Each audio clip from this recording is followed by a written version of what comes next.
What if I told you that almost everyone watching this right now believes they're self-aware? But statistically, most of them are wrong? Think about that for a second. 95% of people say they know themselves well. They believe they understand their behavior. They believe they understand how they come across. But research suggests only about 10 to 15% actually do. So here's the uncomfortable question.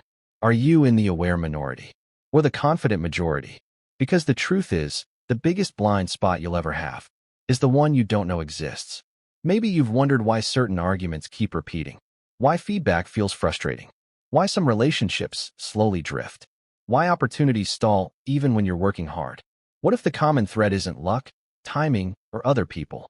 What if it's something you've never been trained to see?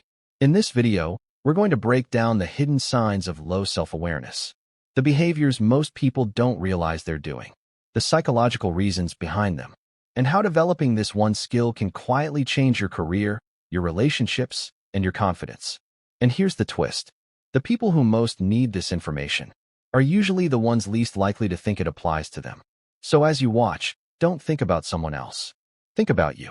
Because if you're willing to look honestly, you might walk away seeing yourself more clearly than ever before. And that changes everything. Please like, subscribe, turn on notifications, and comment the next video topic in the comments. Have you ever met someone who thinks they're incredibly self-aware, but everyone around them quietly disagrees? Here's something shocking. About 95% of people believe they are self-aware, but research suggests that only 10 to 15% truly are. That means most people walking around, maybe even you, could be operating with blind spots they don't even know exist. And here's the real twist. The less self-aware someone is, the more likely they are to believe they're highly self-aware. In this video, we're going to unpack what self-awareness really is. We'll explore the common traits of people who lack it. We'll look at why it develops, or doesn't. And most importantly, we'll talk about what it's costing people in their relationships, careers, and daily lives. Because the consequences are bigger than most people realize. And by the end of this, you might start noticing things in yourself and others that you've never seen before. Let's start with something simple. What is self-awareness? Most people think it means knowing yourself. But that's vague. Real self-awareness has two parts. First, internal awareness. That's understanding your emotions, motives, patterns, strengths, weaknesses, triggers, and habits. Second, external awareness. That's understanding how other people experience you, how your tone sounds, how your body language feels, how your decisions affect people around you. A person can be emotionally intelligent in private, but completely unaware of how they come across socially. Or they can be socially smooth, but deeply disconnected from their own motives. True self-awareness requires both. And here's where things get interesting.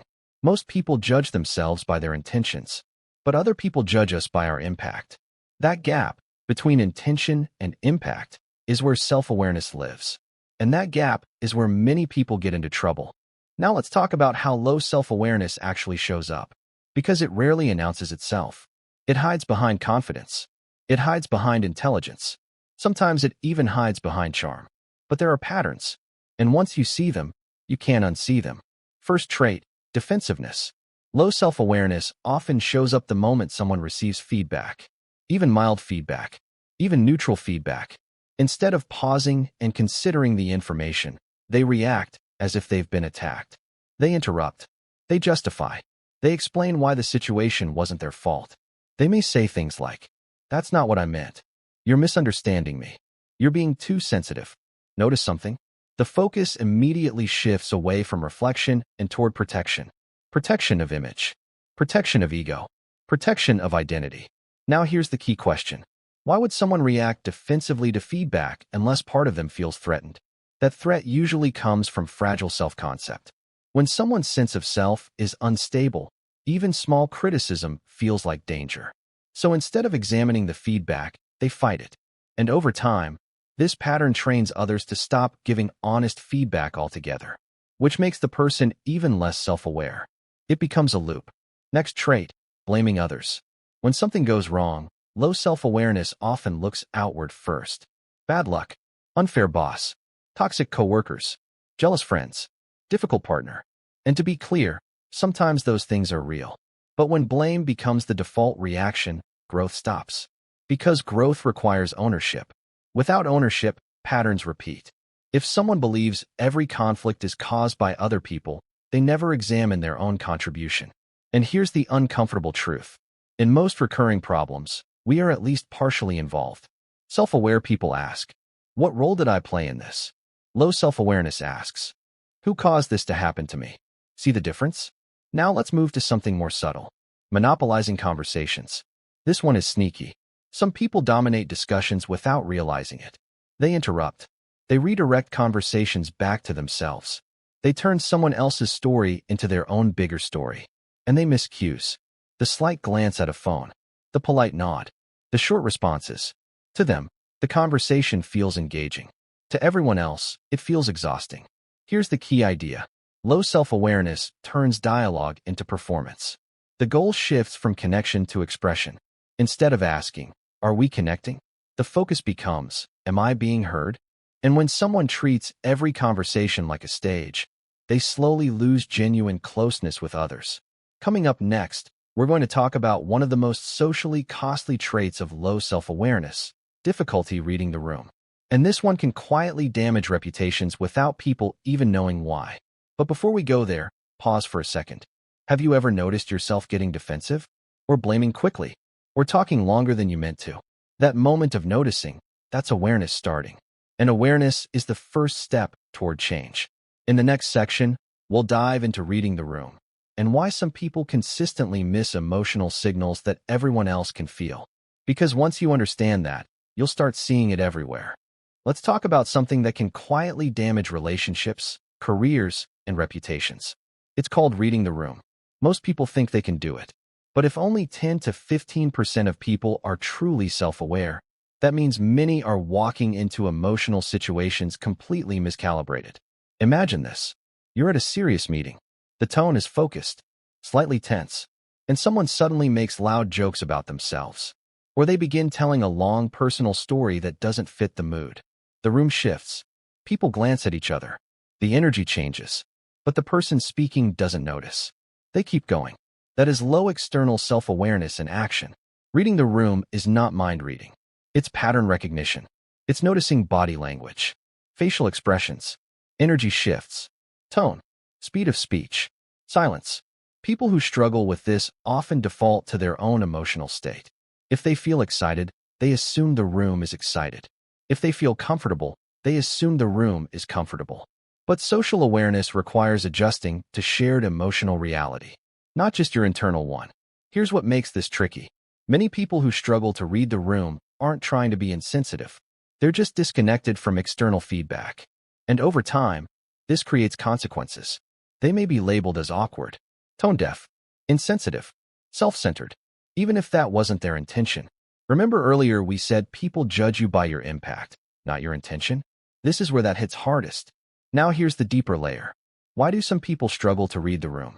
There are several reasons. One is cognitive overload. If someone is deeply focused on what they're going to say next, they don't have mental bandwidth left to monitor reactions. Another is anxiety. When someone feels socially anxious, their attention turns inward. They become hyper-aware of themselves and less aware of others. Ironically, that self-focus reduces actual awareness. And then there's habit. If someone grew up in an environment where emotions weren't discussed or modeled, they may never have developed this skill. Which brings us to another trait. Rigid thinking. This one shows up differently. Rigid thinking means using the same approach repeatedly, even when it doesn't work. Same communication style. Same conflict response. Same leadership method. Same relationship pattern, even when outcomes are negative. It's like running the same software on every situation, regardless of context. Self-aware people adapt. They adjust tone, strategy, timing, delivery. Low self-awareness keeps pressing repeat. Now here's an important insight. Rigid thinking feels stable. It feels safe. It feels consistent. But flexibility is what actually builds influence. Imagine a manager who gives blunt feedback to every employee the exact same way. Some employees may respond well. Others may shut down. A self-aware leader notices that difference. They adjust. A low-awareness leader says, "That's just how I am." That phrase alone is often a signal. That's just how I am. On the surface, it sounds confident. Underneath, it may signal resistance to growth. Because if behavior never adjusts based on outcomes, awareness isn't present. Now here's the uncomfortable truth. Low self-awareness doesn't just create social friction. It creates internal stagnation. If you don't recognize your patterns, you can't improve them. If you don't see your blind spots, you can't correct them. And if you constantly defend your behavior, you freeze your development in place. So why does this happen? Why would someone lack awareness in the first place? This is where things get deeper. Because low self-awareness is rarely intentional. It's usually protective. In the next section, we're going to explore something powerful: psychological defenses, trauma, neurological factors, and why sometimes lack of awareness isn't arrogance. It's survival. And once you understand that, your perspective on difficult people may start to shift. But before we move on, pause again. Think about a recent interaction. Did you adjust to the emotional tone of the room? Or did you stay anchored in your own? That question alone can change how you show up tomorrow. Coming up next, the hidden reasons people avoid seeing themselves clearly. And some of them might surprise you. Now we're getting into the part most people don't think about. Because low self-awareness isn't usually laziness. It's not always arrogance. And it's rarely a conscious decision. Often, it's protection. Let's start with psychological defenses. Every human being has them. They're mental mechanisms that protect us from emotional pain. When something threatens our self-image, our brain doesn't calmly say, "Interesting. Let's reflect." It reacts. It shields. It redirects. If accepting feedback would mean admitting, "I hurt someone," or "I failed," or "I'm not as competent as I thought," that can feel destabilizing. So instead, the mind softens the blow. It minimizes. It rationalizes. It blames circumstances. It reinterprets events. And here's the key part. Most of this happens automatically. The person isn't sitting there thinking, "I will now avoid responsibility." It feels real to them. It feels justified. That's what makes low self-awareness so hard to correct. You can't fix what you don't see. And you won't see what your brain is actively hiding to protect you. Now here's something deeper. For some people, self-awareness feels unsafe. Why? Because their past taught them that mistakes lead to shame, or punishment, or rejection. Imagine growing up in an environment where any flaw was criticized harshly, where vulnerability was mocked, where failure meant humiliation. In that environment, the mind learns a rule. Do not look at your weaknesses. It's dangerous. So instead of reflection, it builds armor. Defensiveness becomes protection. Blame becomes self-preservation. Rigid thinking becomes stability. What looks like arrogance may actually be fear. Fear of being exposed. Fear of being inadequate.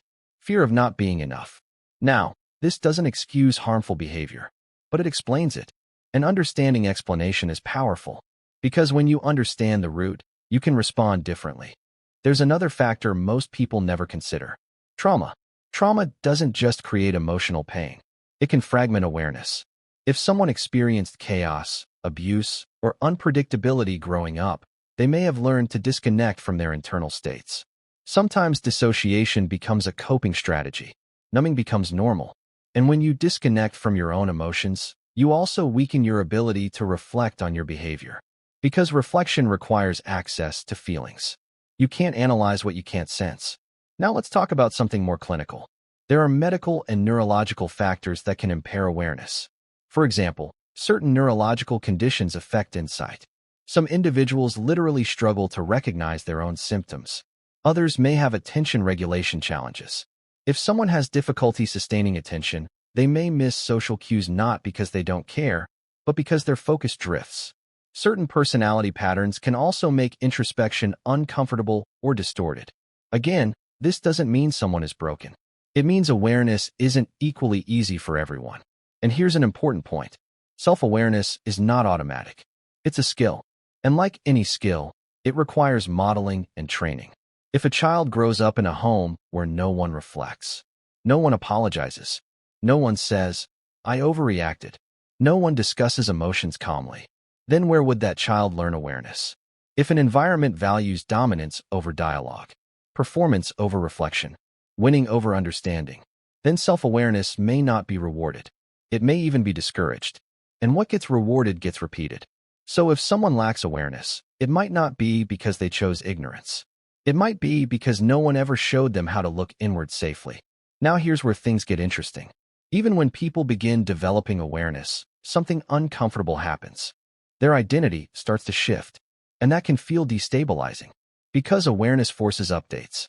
If you've seen yourself as the strong one, and you realize you avoid accountability. If you've seen yourself as the honest one, and you realize your bluntness hurts people. If you've seen yourself as the victim, and you realize you contribute to conflict. That shakes identity, and the ego resists being shaken. That resistance is normal, but if someone never pushes past that discomfort, growth stops. In the next section, we're going to talk about the real-world impact of low self-awareness. In workplaces, in leadership, in relationships. And here's something you might not expect. Low self-awareness doesn't just hurt other people. It limits the person who lacks it. And most of them never realize why they keep hitting invisible ceilings.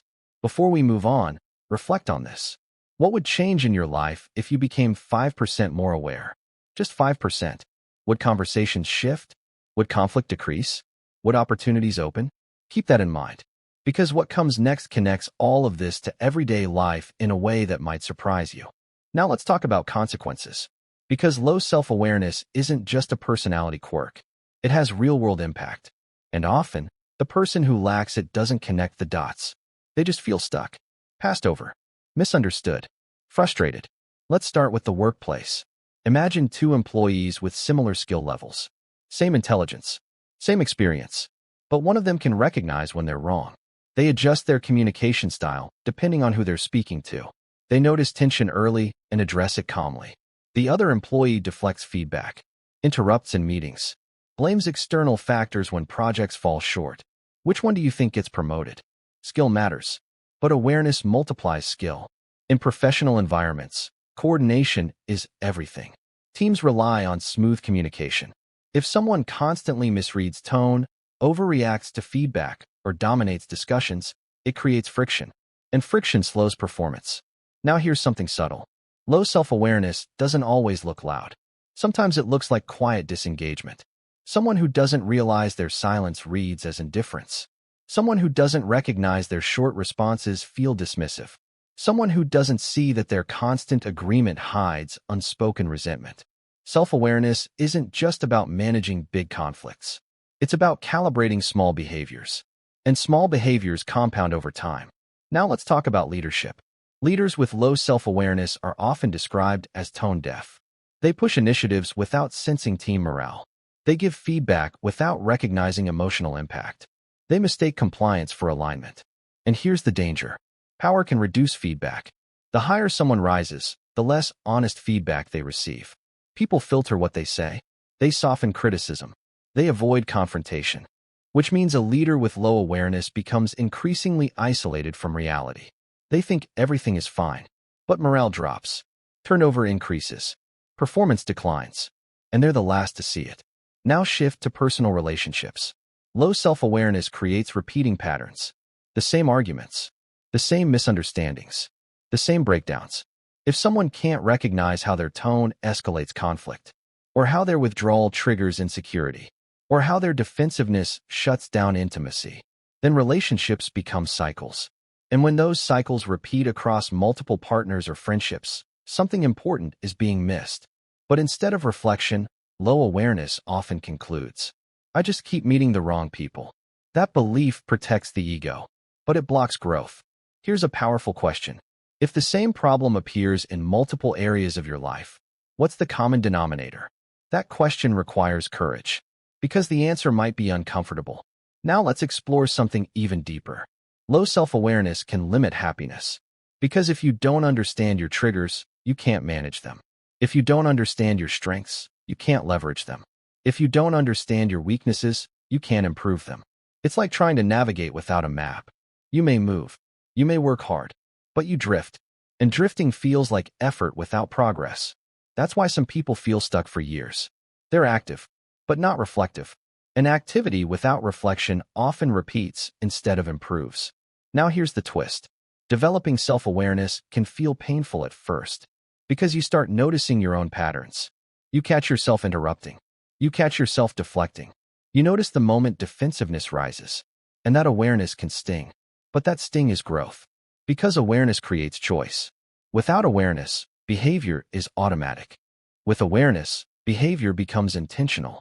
And intentional behavior is power. In the next section, we're going to explore something hopeful. Can self-awareness actually be trained? If someone grew up without it, if someone struggles with it, is change possible? The answer might surprise you. Because awareness is not a personality trait. It's a practice. And what we're about to discuss may be the most practical part of this entire video. Before we continue, ask yourself something simple. When was the last time you genuinely changed your behavior after feedback? Not defended it, not explained it, actually changed it. That moment is where awareness lives. And we're about to break down how to build more of it. So here's the big question. If only a small percentage of people are truly self-aware, is that fixed? Are some people just born with it while others aren't? Or can it actually be developed? The answer is both simple and challenging. Self-awareness is a skill. And like any skill, it can be strengthened. But here's the catch. It requires something most people avoid. Discomfort. Because becoming self-aware means willingly looking at parts of yourself that are unfinished, contradictory, imperfect, and sometimes painful. That's why so many people stop at surface-level reflection. They might say, yeah, I know I can be stubborn. But they don't go deeper. They don't ask, when do I get stubborn? What triggers it? What fear is underneath it? How does it impact other people? Real awareness requires slowing down. And most people live fast. Constant stimulation, constant distraction, constant input, phones, noise, notifications, entertainment. When the mind is always filled, there's no room to observe it. And observation is the foundation of awareness. So let's break this down into practical layers. Layer 1. Pause before reaction. Most low-awareness behavior happens automatically. Someone gives feedback. You react. Someone disagrees. You defend. Someone ignores you. You withdraw. Awareness begins in the pause, the space between stimulus and response. If you can train yourself to pause for even 3 seconds before reacting, you create space to choose. Instead of saying, that's not true, you might say, can you explain what you mean? Instead of interrupting, you might say, go on. That pause changes outcomes. Layer 2. Separate intention from impact. This is one of the most powerful awareness shifts. Ask yourself regularly, what was my intention? Then ask, what was the impact? They are not always the same. You may intend to motivate someone, but your tone may discourage them. You may intend to be honest, but your delivery may feel harsh. You may intend to help, but your timing may overwhelm. When you start evaluating impact, not just intention, your awareness expands dramatically. Layer 3. Seek feedback safely. Now this is where most people struggle, because feedback feels vulnerable. But here's a simple framework. Ask one trusted person, what's one thing I do that might make me harder to work with or communicate with? Just one thing. Don't defend it. Don't explain it. Just listen. Then say, thank you. That alone can accelerate growth faster than months of private thinking. Because we all have blind spots. And blind spots are invisible from inside the car. You need another angle. Layer 4. Notice patterns, not moments. Low awareness focuses on single events. High awareness looks for repetition. If 3 different people have told you that you seem distant, that's a pattern. If multiple conflicts start with the same tone shift, that's a pattern. If you frequently feel misunderstood in similar ways, that's a pattern.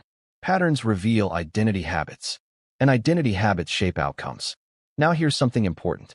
Self-awareness is not self-criticism. This is where people get confused. Awareness is neutral observation. It's noticing without shaming, because shame shuts down growth. If every realization turns into, I'm terrible, your brain will avoid reflection entirely. But if awareness becomes, interesting, that's something I can improve, growth becomes sustainable. Now let's address something deeper. Some people avoid awareness because they fear losing confidence. They think, if I examine myself too much, I'll weaken myself. But the opposite is true. Unexamined confidence is fragile. Examined confidence is stable, because it's grounded in reality. And reality-based confidence is powerful. Now here's the paradox. The most self-aware people are often the most open to learning. And the least self-aware are often the most convinced they don't need to change. That's why humility is connected to awareness. Humility isn't thinking less of yourself. It's being accurate about yourself. Accurate about strengths. Accurate about weaknesses. accurate about impact, and accuracy allows improvement. In the final section, we're going to bring everything together. We'll talk about what happens when someone commits to awareness long-term, how it changes leadership, how it changes intimacy, how it changes personal growth, and we'll explore one final question. If most people believe they're self-aware, how can you make sure you're actually in the 10 to 15%? Because awareness isn't about perfection. It's about progress. And what comes next may shift how you see yourself moving forward. To be continued in the final section. We've covered a lot. We've talked about how most people believe they're self-aware. We've explored defensiveness, blame, rigid thinking, monopolizing conversations, and the inability to read the room. We've unpacked psychological defenses, trauma, neurological factors, and lack of training. And we've talked about how awareness can actually be developed. Now we bring it all together. Because here's the uncomfortable truth. The biggest barrier to self-awareness is not intelligence. It's not education. It's not even personality. It's comfort. Most people stop growing at the edge of discomfort. They examine themselves just enough to feel thoughtful, but not enough to feel exposed. True self-awareness requires stepping past that line. It requires looking at yourself without immediately protecting yourself. That doesn't mean attacking yourself. It means observing honestly. And honesty changes everything. Let's imagine two versions of a person. Version 1 moves through life on autopilot. When conflict happens, it's always someone else's fault. When feedback appears, it's dismissed. When patterns repeat, they're ignored. This person may work hard. They may have good intentions, but their growth is limited because they're operating with blind spots. Version 2 does something different. When conflict happens, they ask, what part of this belongs to me? When feedback appears, they pause. When patterns repeat, they investigate. They don't assume they're wrong, but they also don't assume they're always right. Over time, that small difference compounds. They adjust faster. They learn quicker. They build stronger relationships. They avoid repeating the same mistakes. And here's the most powerful shift. Self-awareness increases influence. Why? Because people trust those who can admit mistakes. People respect those who can adapt. People feel safer around those who don't explode at criticism. If you want stronger relationships, awareness matters. If you want better leadership, awareness matters. If you want personal growth, awareness is the foundation. Without it, effort gets misdirected. With it, effort becomes precise. Now let's talk about something practical. How do you know if you're actually becoming more self-aware? Here are quiet signs. You catch yourself mid-reaction. You apologize faster. You ask more questions before defending. You notice emotional shifts in a room sooner. You start predicting your own triggers. You become less surprised by feedback. And something subtle happens. You become calmer. Because when you understand yourself, you're less controlled by unconscious patterns. And when you understand your impact on others, conflict becomes easier to navigate. Now here's something important.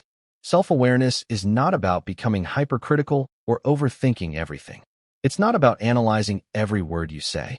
It's about recognizing patterns, adjusting when necessary, and staying open to growth. There's another layer too.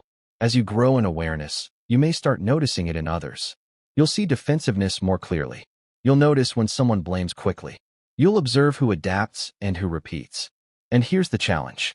Don't use awareness as a weapon. Use it as a tool. Because the goal is not to judge. The goal is to improve. Now let's return to the beginning. 95% of people believe they are self-aware, but only 10 to 15% truly are. That gap isn't about intelligence. It's about courage. The courage to look inward. The courage to sit with discomfort.